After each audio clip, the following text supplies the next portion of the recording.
Good evening. My name is Andrew Kagan. I'm an attorney, and a number of my clients are undocumented immigrants. Because of the current environment in the Trump administration, they are justifiably afraid to come forward and testify. Therefore, I'd like to read a statement that was given to me by one of my clients who will give you some sense of the position that these people are in. The statement is as follows. This is from a woman. My husband and I are parents, homeowners, taxpayers, students, and we are hardworking employees. We are your neighbors. We are also undocumented.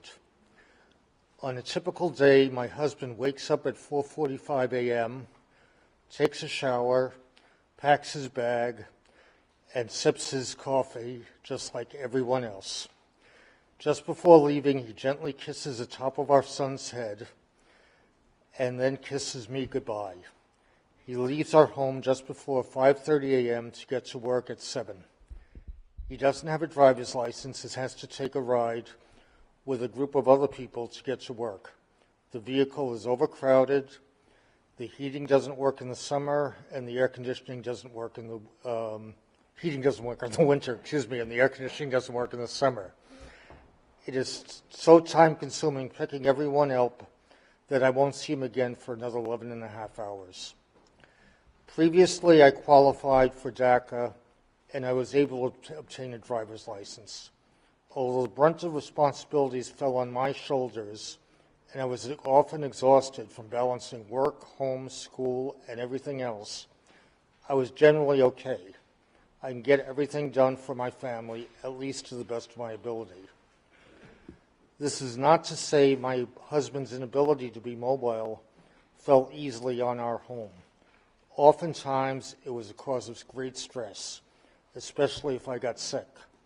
A few months ago, I applied to renew my DACA status and found myself in a difficult situation since my driving permit was delayed past the expiration date of my previous work permit, causing my driver's license to also expire. DACA recipients are given a driver's license to match the active date on a work permit. For several weeks, we have been constantly stranded for fear of police acting as immigration, for fear of driving with an expired license, for fear of deportation.